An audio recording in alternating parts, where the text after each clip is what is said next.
para la edificación del cuerpo de Cristo, hasta que todos lleguemos a la unidad de la fe y del conocimiento del Hijo de Dios, a un varón perfecto, a la medida de la estatura de la plenitud de Cristo, para que ya no seamos niños flotantes, llevados por doquiera de todo viento de doctrina, por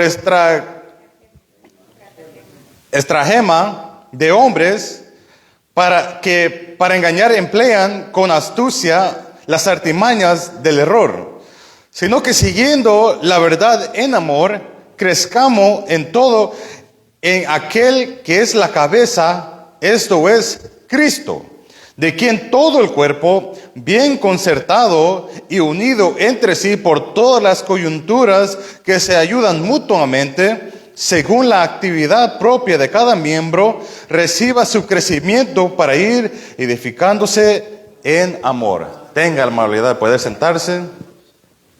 Santo. Aleluya. Como recordamos, el día de ayer estuvimos hablando que la mentalidad de hoy, en la sociedad de hoy, algunos dicen moderna, dicen, no necesito ir a la iglesia, no necesito la iglesia. Muchos dicen, yo tengo mi relación personal con Cristo, mi autoridad es Dios, pero no necesito ir a la iglesia por eso, yo mismo lo puedo encontrar. Pero ayer estuvimos viendo que eso es antibíblico. La Biblia nos enseña que la iglesia y Cristo son uno. No se puede unirse a Cristo y no unirse a la iglesia, ni viceversa. No se puede unir a la iglesia y no unirse a Cristo. Es necesario que el que se una a Cristo se une a la iglesia. Y por eso que la Biblia contradice con aquellos que tienen esa mentalidad de decir, no necesito ir a la iglesia. Gloria a Dios. Entonces, lo que estaremos viendo hoy es, y como lo vimos ayer, el formato o las responsabilidades de cada miembro en la iglesia. Y con la ayuda del Señor, espero que al salir de este lugar, ustedes se vayan con un entendimiento mejor, más claro, de lo que es ser miembro de una iglesia. Eso es mi deseo. Gloria a Dios. Santo. Al leer el libro de Efesios, en los capítulos que hemos leído, vemos como Pablo le está escribiendo a la iglesia de Éfeso. Santo. Y él comienza diciendo en el versículo 11, y él mismo constituyó a unos apóstoles, a otros profetas, a otros evangelistas, a otros pastores y maestros. Aleluya. En la Biblia podemos nosotros encontrar muchas metáforas, metaphors, así es la palabra, metáforas, se puede decir, o en otra palabra podemos decir imágenes verbales que podemos encontrar a través de toda la Escritura. Vemos cómo la iglesia es describida como una familia, que la iglesia es una novia, que Cristo es el esposo. La iglesia es la rama. Aleluya. Y nosotros estamos conectados a la vid, que es Cristo. La iglesia es el reino. La iglesia es un grupo de siervos que reconocen a Jesús como Señor y Salvador. Todas estas imágenes lo encontramos en el Nuevo Testamento para referirse a la iglesia. Pero también estas imágenes aparecen en el Antiguo Testamento. Pero hay un modelo que no se encuentra en el Antiguo Testamento, que sí se encuentra en el Nuevo Testamento. Y es la analogía del cuerpo. ¿Qué significa que la iglesia sea el cuerpo de Cristo? En los capítulos, aleluya, anteriores en el libro de Efesios,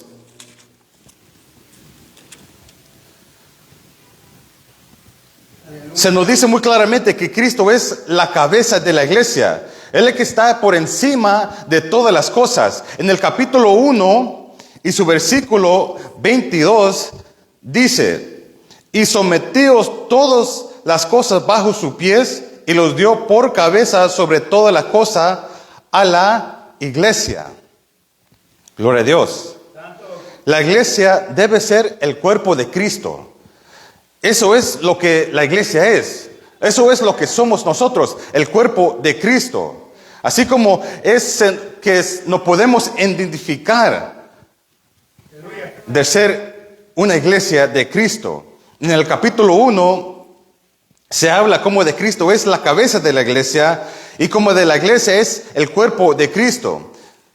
Y si vamos al final del capítulo 3 de Efesios, gloria a Dios, se nos dice: a Él sea la gloria en la iglesia. Así termina el capítulo 3.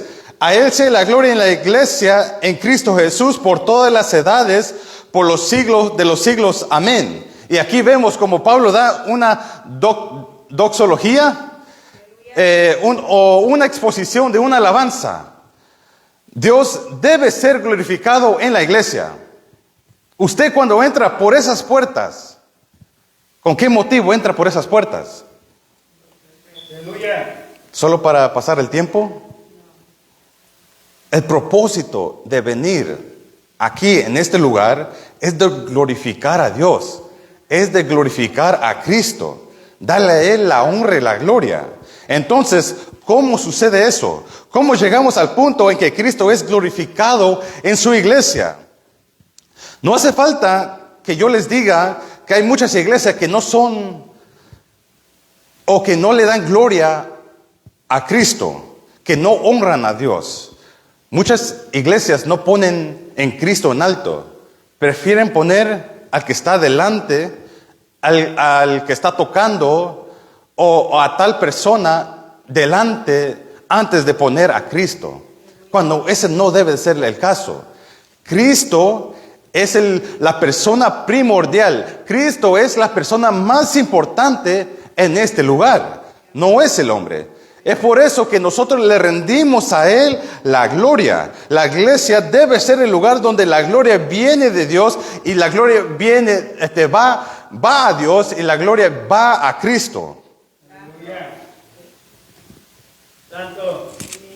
Si me acompañan al capítulo 4 de Efesios, Pablo comienza escribiendo, diciendo: yo pues preso en el Señor. Aleluya. Y no importaba donde, en cualquier cárcel Pablo estuviera. Y por medio de la escritura vemos que Pablo pasó en muchas cárceles. Pero nunca se consideró él prisionero de ningún dominio terrenal, sino que se consideró prisionero cautivo al Señor. Dice: yo pues preso en el Señor os ruego que andéis como es digno de la vocación con que fuisteis llamados. Pablo está diciendo: habéis recibido un llamamiento muy elevado, habéis sido llamados por Dios de manera eficaz a su reino, a su familia eterna. Se os dado la vida eterna, se os dado todas las riquezas de Dios que Él derrama en su gracia. Todo esto y mucho más se expone en el primer capítulo de Efesios. Así que no somos como el resto del mundo. No lo somos. Somos los hijos de Dios. Somos el templo del Espíritu Santo. Somos hijos de Dios, por lo cual somos regenerados. Tenemos luz y vida en medio de un mundo de oscuridad y de muerte. Por eso Pablo dice: os ruego que andéis de manera digna de esta vocación. Ahora bien, ¿cómo se camina de una manera digna? ¿Cómo se puede caminar de una manera digna de esta vocación? Bueno, vayamos al versículo 2. Dice: con toda humildad y mansedumbre, soportándoos con paciencia los unos a los otros en amor, solícitos en guardar la unidad del Espíritu en el vínculo de la paz. hemos sido llamados a algo muy elevado. Dios nos ha elevado por encima de todos los demás seres humanos. Él nos ha exaltado a Él mismo, a su reino, a su familia. ¿Por un tiempo? No. Por toda la eternidad, para siempre. Es un llamado tan especial. ¿Cómo podemos nosotros pues caminar de una manera digna de un llamamiento tan grande? Hay que caminar con humildad. Porque dice la Escritura, con humildad y mansedumbre, con paciencia. ¿Para quién? Hacia el prójimo, hacia la otra persona.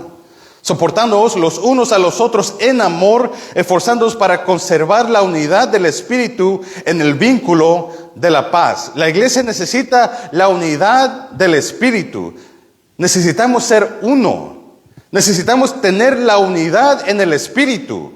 Esa unidad es producida por el amor. Y el amor es producto ¿de qué? De la humildad, de la mansedumbre y de la paciencia. Solo las personas humildes de corazón pueden amar como Cristo amó. Solo los que son mansos pueden amar como Cristo amó. La paciencia es la que construye fuertes lazos de amor. ¿Cómo debemos nosotros pues caminar? Debemos caminar con humildad para vivir en el amor. Debemos vivir en el amor porque el amor preserva la unidad del Espíritu y crea el vínculo de la paz. ¿Ven cuán tan importante es el amor? Eso es exactamente lo que nuestro Señor dice al apóstol Pablo. Aleluya.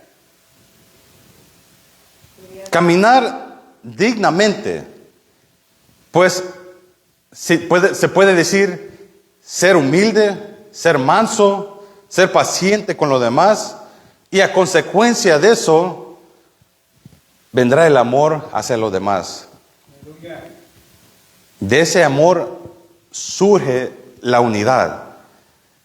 En esa unidad no hay discordia, hay paz. Así debe ser una iglesia.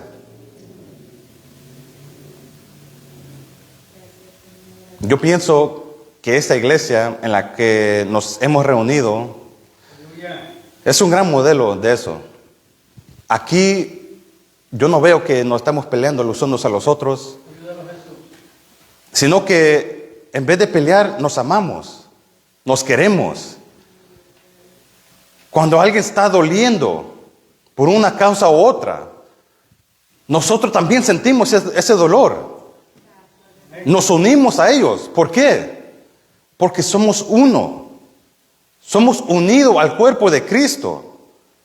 Y nos amamos los unos a los otros. Cuando nos preocupamos lo suficiente por las personas, como para quizás bajarnos y considerarnos con ellos mismos, ahí es donde se muestra el amor. El amor puede florecer. No hay nada más, diría yo, doloroso para un creyente que está en una iglesia donde existe el orgullo, el conflicto, el egoísmo. Todas esas cosas pueden causar división. Y claramente que en esos lugares hay falta de amor. Eso no debería ser así. No debería ser así. Nosotros somos la iglesia de Dios, que es conocida por la verdad y por el amor.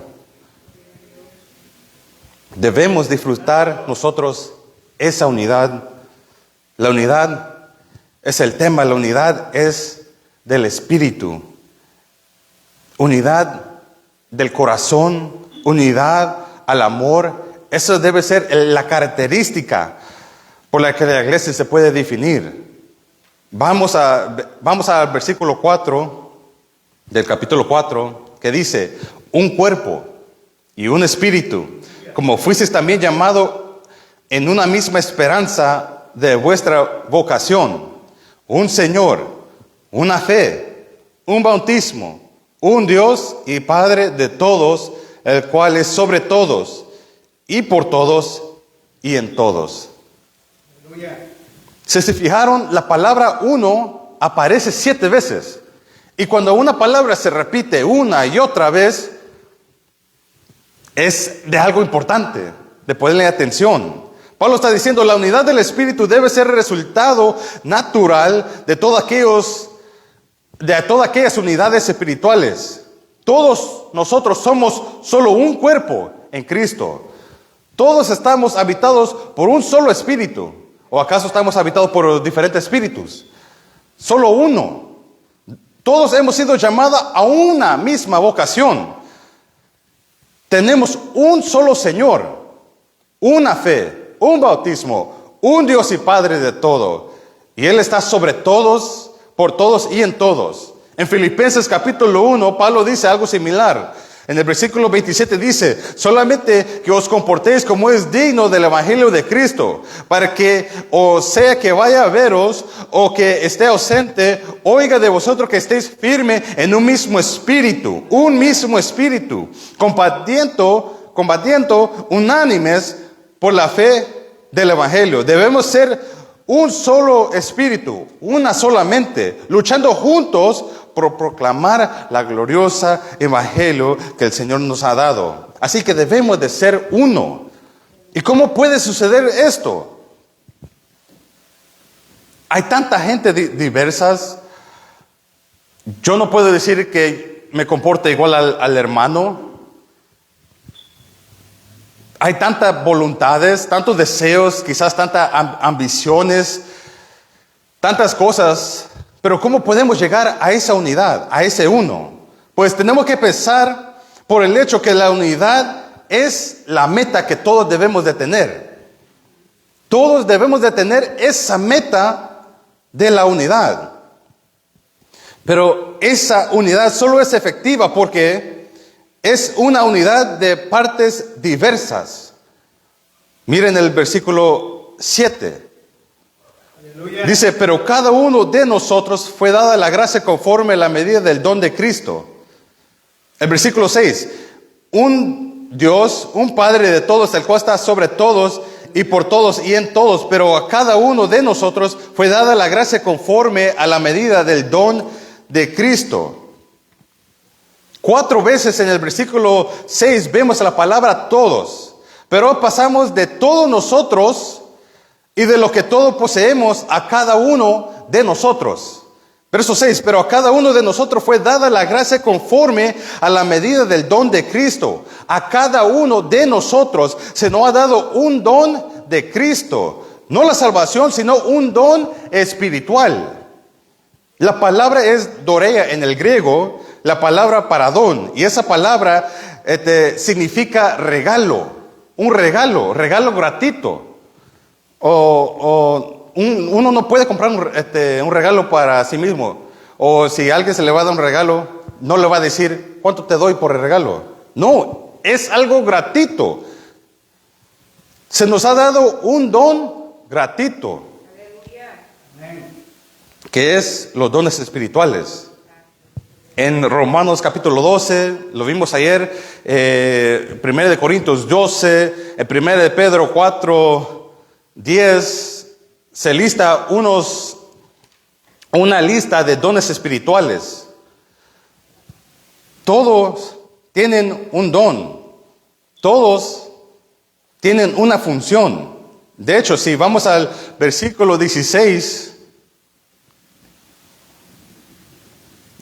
se puede ver que dice, de quien todo el cuerpo bien concertado y unido entre sí por todas las coyunturas que se ayudan mutuamente, según la actividad propia de cada miembro, recibe su crecimiento para ir edificándose en amor.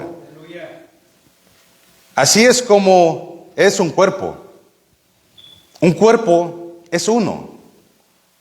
No se puede apartar un parte del otro. No, un cuerpo es uno. Un cuerpo funciona con una unidad. Las funciones de los pies no me sirven para las funciones de las manos, ni de los oídos, ni para el ojo. Todo tiene su función diferente, pero todos forman parte de un cuerpo. ¿Qué es lo que da a entender? Todas las partes son importantes. Todos los miembros son importantes. En 1 Corintios capítulo 12, Pablo dice que hay dones visibles y dones invisibles.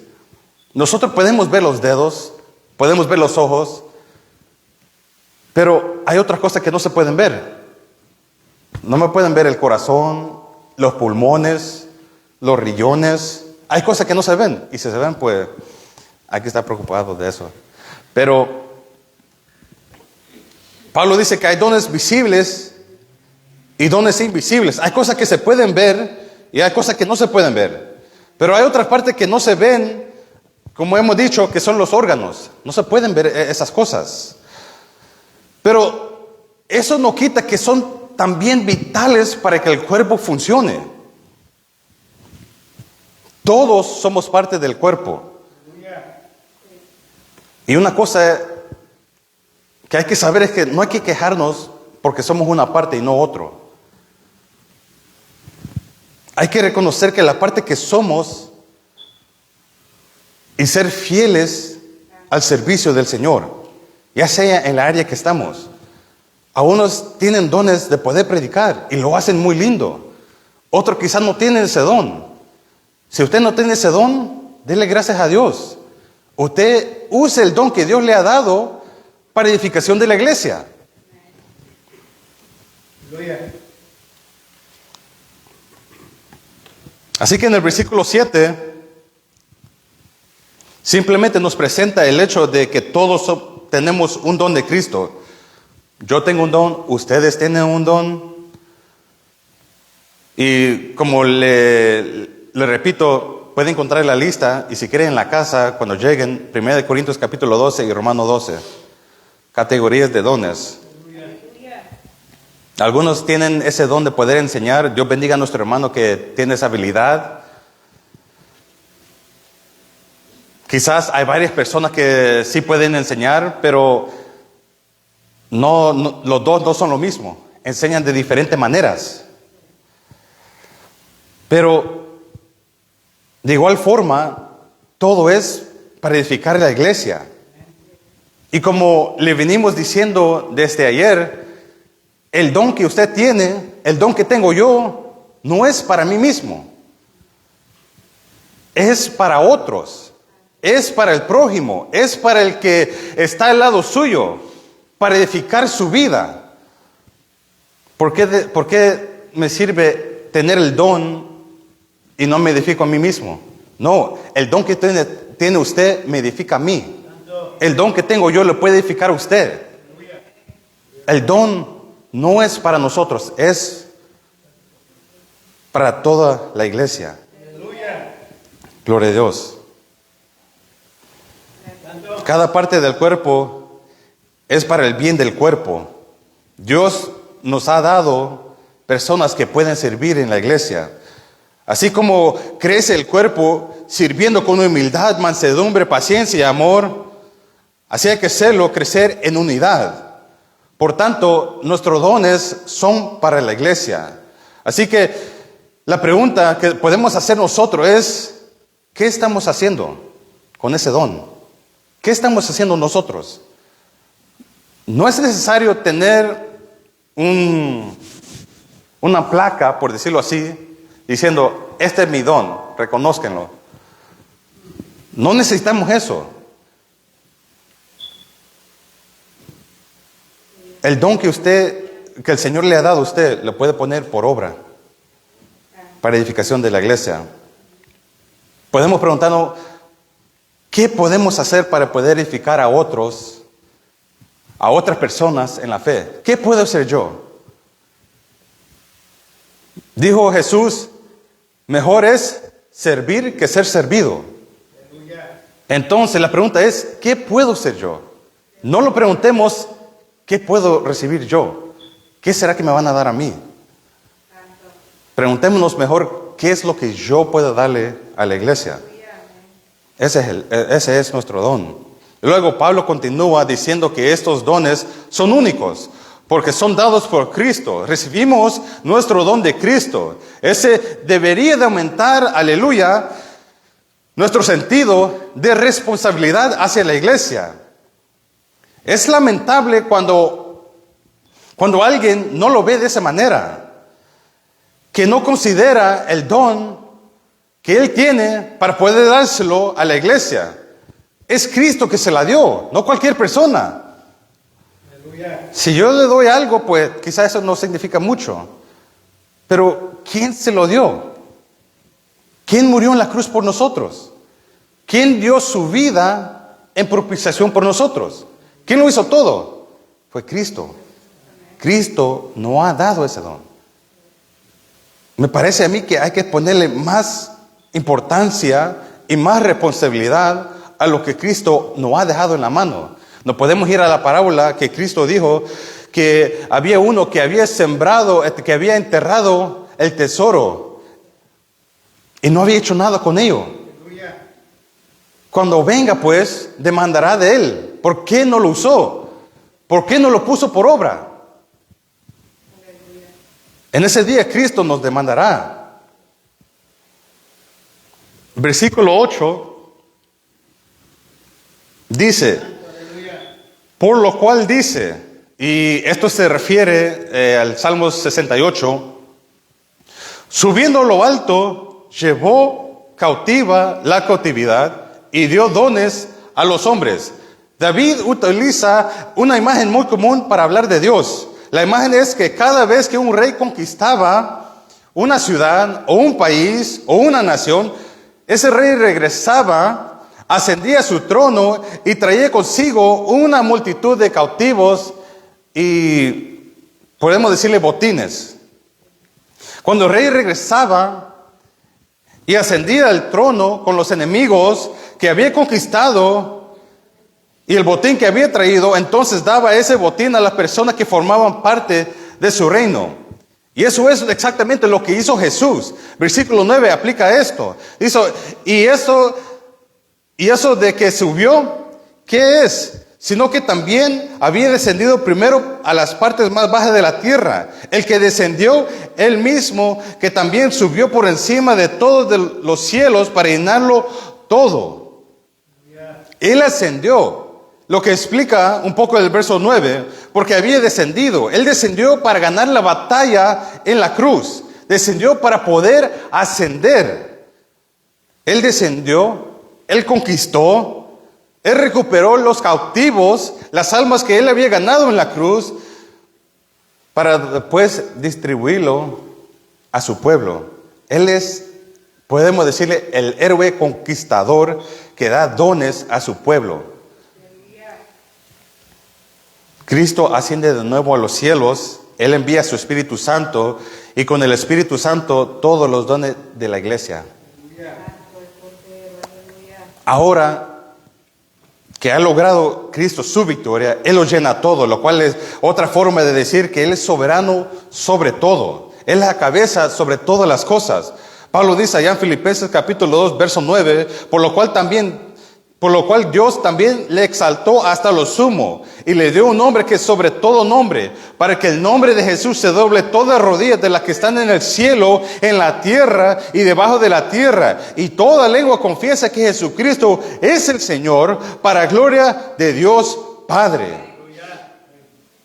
Ahora, como el Señor es exaltado y triunfante, que ganó la victoria sobre el pecado, la muerte y el infierno, ha regresado al cielo y ha dado dones a su iglesia. ¿Para qué? Para que puedan convertirse en su cuerpo en la tierra y manifestar su vida ante el mundo. Mostrarle al mundo el cuerpo de Cristo.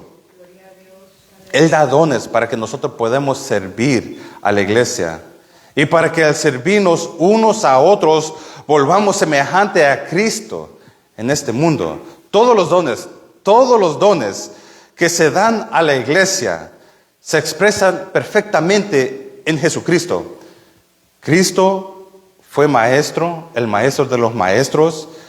Él fue el predicador más grande. Él es el más sabio. Él tenía toda la sabiduría. Él mostraba mucha misericordia, el mayor de la gracia. Él dio más que nadie más. Y a todos nosotros, Él nos ha dado dones que se pueden expresar perfectamente en Él. Aleluya. Debido a que tenemos estos dones, al ministrarlos unos a otros, Cristo se manifiesta. Esto nos lleva al pasaje en la que nos queremos centrar del versículo 11. Él no solo dio dones, sino que para que esos dones se realicen plenamente, tuvo que ser algo más. Tuvo que dar a hombres. Y Él mismo constituyó a unos apóstoles, a otros profetas, a otros evangelistas, a otros pastores y maestros, a fin de perfeccionar a los santos para la obra del ministerio, para la edificación del cuerpo de Cristo. Gloria a Dios. La palabra perfeccionar es la función de aquellos hombres mencionados en el versículo 11. Perfeccionamiento de los santos, equipando a los santos. Significa restaurar, ser completo, pleno, maduro, ser perfecto. No se trata de una perfección sin pecado, sin madurez, de carácter espiritual adulto. En 2 de Corintios 13:11 nos dice, perfeccionaos. Otra vez la misma palabra, Hebreos 13:21, que el Señor os hagas apto, que es la misma palabra en toda buena obra. En 1 de Pedro 5:10 dice, después que hayas padecido un poco de tiempo, Él mismo os perfeccione. Gálatas 6:1 dice, si alguno fuera sorprendido en alguna falta, vosotros que sois espirituales, restauradle. Y aquí en el griego usa la misma palabra. Segunda de Corintios 7:1 dice que debemos perfeccionar la santidad en el temor de Dios. Así que este es el objetivo del hombre entregados a la iglesia. No solo dio dones a los creyentes, sino como en el lenguaje del capítulo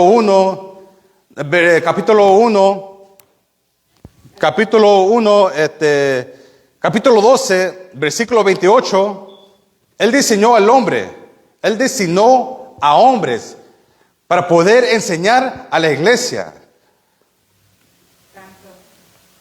La perfección de los santos es el objetivo. En inglés se traduce perfection of the saints is the goal. El perfeccionar a los santos es la meta. Las pruebas también tienen, parece, el mismo objetivo. Santiago 1 dice, después de haber pasado por pruebas, Dios hará una obra perfecta. 1 de Pedro 5:10, después que hayas padecido un poco de tiempo, Él mismo os perfeccionará. Aleluya. Así que, ya sean por las pruebas, o por el sufrimiento, o persecuciones, o la palabra de Dios, Dios lo utiliza todo para llevarnos este tipo de perfección espiritual, en la que, a semejanza de Cristo, utilizamos nuestros dones para usarlo en la iglesia. Aleluya. Pablo menciona apóstoles, y solo quiero mencionar esto rápidamente. Los apóstoles y los profetas fueron hombres fundamentales. En capítulo 2 y su versículo 20, Pablo escribe, edificaos sobre el fundamento de los apóstoles y profetas, siendo la principal piedra del ángulo Jesucristo mismo, en quien todo el edificio, bien coordinado, va creciendo para ser un templo santo en el Señor, en quien vosotros también sois juntamente edificados para morada de Dios en el Espíritu. Otra forma de ver la iglesia es como un templo. Pero el templo viviente de Dios en que mora el Espíritu Santo, la iglesia, está edificado sobre el fundamento de los apóstoles y profetas. Ellos son las piedras fundamentales, siendo Cristo la piedra angular. Los apóstoles fueron entonces hombres fundamentales. Según los evangelios de Marcos, de Mateo y de Lucas, tienen habilidades y son Tienen un llamamiento único. Hoy en día se escucha mucho que la gente se apodan a sí mismo apóstoles. Entonces la pregunta es, ¿cómo se sabe quiénes son los verdaderos apóstoles? Bueno, aquellos que tienen poder sobre las enfermedades, aquellos que tienen poder sobre los demonios, ellos están predicando el verdadero mensaje de Dios. Tienen esa obligación de poder predicar, expulsar demonios y sanar a los enfermos. Hoy en día no hay apóstoles, según la Biblia. Fueron elegidos por Jesús. Aleluya. Los señales de un apóstol, señales prodigios, obras poderosas, como dice 2 Corintios 12:12 y Hebreos 2, dice, ¿cómo escaparemos si descuidamos una salvación tan grande al que principio nos fue anunciado por los que estaban con el Señor y luego fue confirmada con señales y prodigios? Entonces, un apóstol era un hombre que primero vio personalmente a Cristo resucitado. 2, fue comisionado directamente de Él. Y 3, fue confirmado por señales y milagros. Aleluya. La otra cosa que vemos aquí son los profetas. Su responsabilidad era de predicar el Evangelio. No son hacedores de milagro como tales, sino predicadores de la verdad. Son predicadores del Evangelio. Los profetas, junto a los apóstoles, producen escrituras y confirman revelación especial. Como dice Efesios 2:20, edificados sobre el fundamento de los apóstoles y profetas. Hay que recordar que el Nuevo Testamento aún no se había hecho, no se había compilado, por decirlo, por lo que predicaban lo que los apóstoles habían escrito. Predicaban lo que los apóstoles habían recibido del Señor, y en ocasiones el Señor incluso le daba algunas revelaciones, pero la mayor parte del tiempo predicaban lo que ya había sido revelado por los apóstoles. La iglesia primitiva se dedicaba a estudiar las doctrinas de los apóstoles, predicaban la doctrina de los apóstoles. Como una nota, no hay profeta hoy en día que reciban, como muchos dicen, recibieron una revelación de lo alto. Muchos que dicen ser profeta, dicen tener revelación nueva o revelación escondida que no ha sido revelada. Pero por la Escritura vemos que ya no hay nueva revelación. ¿Qué es lo que dice Hebreos 1:1? Dios en esos postreros días nos ha hablado, ¿por quién? Por el Hijo. ¿Cuál es el objetivo de los apóstoles y el objetivo de los profetas? Perfeccionar a los santos. Perfeccionar a los santos. Ese era el objetivo, llevar a los santos a la madurez y la semejanza con Cristo. Otro tipo de personas que vemos son las evangelistas. Ahora, diría yo, históricamente han sido sustitutos o viniendo, como decirlo así, después de los apóstoles y los profetas, han venido los evangelistas, los pastores y maestros. Y los evangelistas eran por decirlo así, sucesor de los apóstoles. Que apóstol significa ser enviado. Evangelistas también, ellos son enviados. Un evangelista es alguien llamado por Dios para proclamar el evangelio a los perdidos, especialmente donde Cristo no ha sido aún anunciado. Pero el título de evangelistas no es como las personas perciben hoy, que tienen un rango especial, que tienen un título para poder presumir que son más grandes que los pastores o cualquier otra persona. No, el evangelista no es alguien más ungido que otros. Es simplemente un proclamador del evangelio, donde el evangelio aún no ha sido anunciado. Y vemos a los pastores y maestros. Es como si, podemos decir, que si los evangelistas salieran a reunir las ovejas, y una vez reunida, el evangelista viene y va a conseguir más ovejas, pero cuando reúne las ovejas, ¿quién se encarga de las ovejas? El pastor. El pastor se encarga y enseña a las ovejas. Así que se traduce como pastores. Primera de Pedro, capítulo 5 y Hechos, capítulo 20, dice: por tanto, mirad por vosotros y por todo el rebaño que el Espíritu Santo has puesto por obispo, para apacentar la iglesia del Señor, la cual Él ganó por su propia sangre. Jesús le dice a Pedro 3 veces: apacentad a mis corderos, pastoread a mis ovejas, apacentad mis corderos. Ese es el ministerio del pastor, alimentar al rebaño de Dios. Ahora fijémonos en el versículo 12. Los hombres que son dados estos dones equipan a los santos.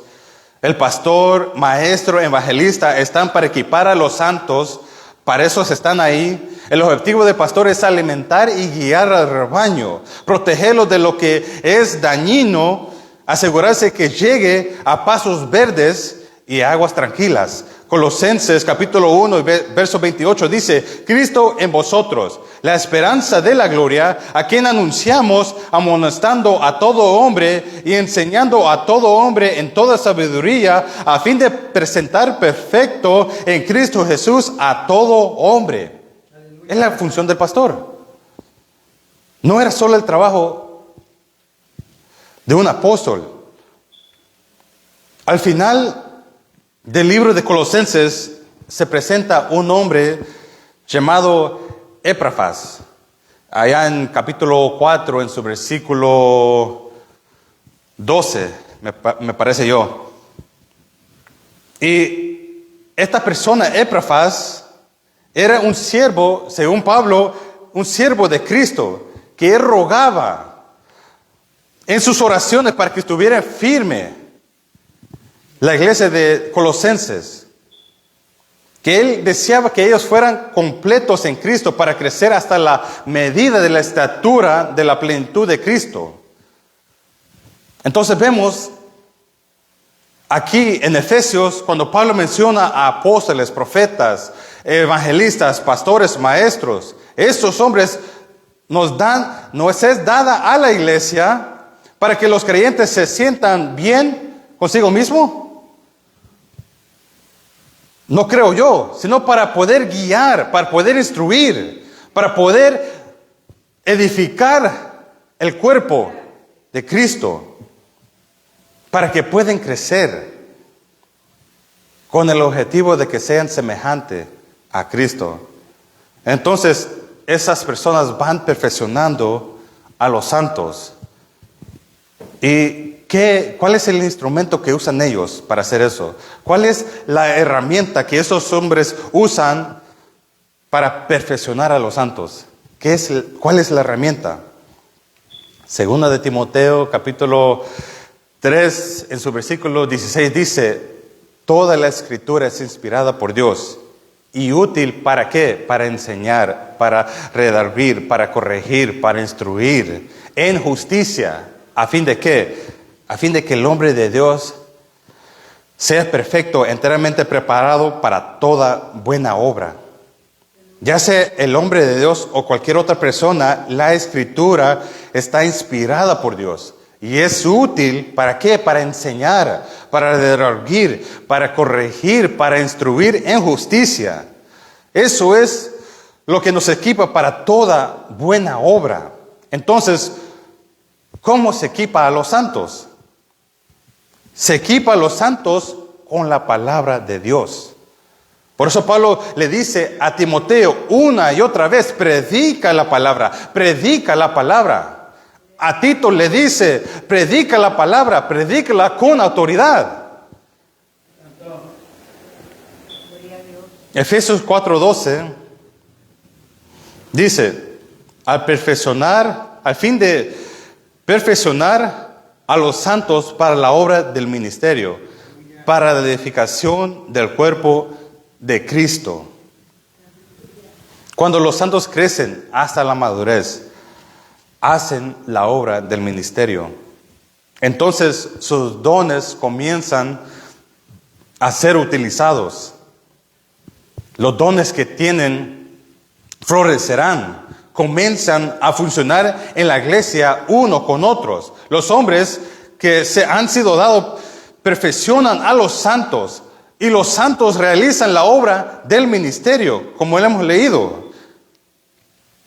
Una cosa que sucede es que a medida que comiencen a hacer la obra del ministerio, se edifica el cuerpo de Cristo. Al ministrarnos los unos a los otros, están ministrando sus dones y están ministrando sus dones en el poder del Espíritu Santo. Produce eso crecimiento espiritual y desarrollo espiritual también. La iglesia está llena de personas que pueden ejercer sus dones, que es de beneficio no solamente para mi vida, sino que también para cada uno de nosotros. Así es como se edifica el cuerpo de Cristo. Esta iglesia es lo que es porque Dios ha llamado a hombres, bendito sea Dios, con dones que quizás durante todos estos años se ha venido usando la palabra de Dios. Dios levanta a hombres porque Él conoce la condición de su pueblo. Dios bendiga a los hermanos que se añadió, aleluya. Que Él también puede usar el don que Dios le ha dado. A nuestro hermano que Dios lo trajo desde Nueva York. Y que nos gozamos en que Él exprese su don a cada uno de nosotros. ¿Para qué? Para edificación del cuerpo de Cristo.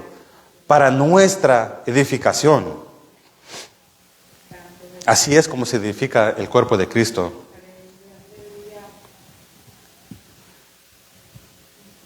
Sea alabado Dios. La iglesia no está como está por la fuerza del hombre. Es a través del Espíritu de Dios. Es a través del poder de Dios, de la palabra de Dios, que podemos decir que en este lugar, Iglesia de Dios Manantiales de Vida Eterna, predica la palabra verdadera, la sana doctrina. Hay muchas iglesias que no tienen ese privilegio de poder decir que predican la palabra tal como es. Muchas no lo toman en cuenta. Muchos piensan que la palabra del Señor es anticuada, dicen, que es vieja, que hay que modernizarnos y que eso quedó en el pasado. Pero la palabra nos dice que es viva y eficaz. Viva y eficaz. Entonces, quiero yo que para ir terminando, veamos los beneficios de esta perfección tan linda que hemos visto. Versículo 13 dice: hasta que todos lleguemos a la unidad de la fe y del conocimiento del Hijo de Dios, a un varón perfecto, a la medida de la estatura de la plenitud de Cristo. Así es como se debería de ser una iglesia. Unidad en la fe, unidad en la doctrina, unidad en la verdad, unidad en el conocimiento profundo, no solamente superficial, sino un conocimiento profundo del Hijo de Dios. Y cuando nosotros conocemos la fe y estamos unidos a una doctrina firme y tenemos un conocimiento profundo del Hijo de Dios, nos podemos convertir en una persona madura. A medida que nos convertimos en una persona madura, nos acercamos a la medida de la estatura de la plenitud de Cristo. Nos estamos volviendo más como Cristo. Como creyentes, ese debe ser nuestro deseo, ser como Cristo. Y si yo estoy siendo equipado por la palabra de Dios, para que pueda crecer hasta la madurez en la hora del ministerio, edificando el cuerpo de Cristo, llegando a la unidad de la sana doctrina, a la profunda conocimiento del Hijo de Dios, y nos convertimos en un hombre maduro. Nosotros llegaremos a la plenitud de Cristo. Entonces, ¿por qué nos iremos de la iglesia? No hay razón. No hay razón de separarnos de la iglesia. No hay razón de alejarnos o aislarnos de la iglesia. Esa es la meta que debe de ser de todo cristiano. Contemplar su gloria para ser transformado a su imagen. Hay dos resultados de esta cosa, de esta madurez. Cuando llegamos nosotros a la unidad de la fe, es decir, cuando estamos unidos en torno a la sana doctrina y tenemos un profundo conocimiento del Hijo de Dios y somos maduros y somos moldeados como Cristo en su plenitud, vemos el primer resultado. Dice, ya que no seamos niños flotantes, llevados por doquiera de todo viento de doctrina, por estratagema de hombre que para engañar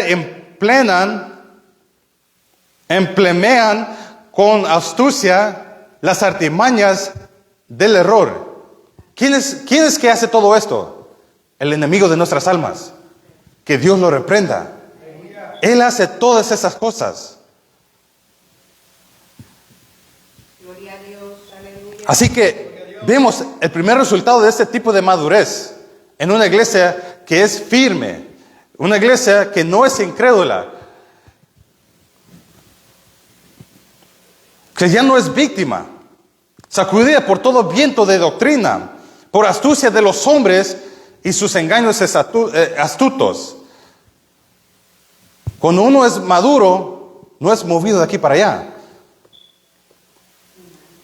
Nos podemos recordar de lo que dijo Jesús, que comparó a dos hombres que fundaron sus casas, una en una roca y otra en la arena.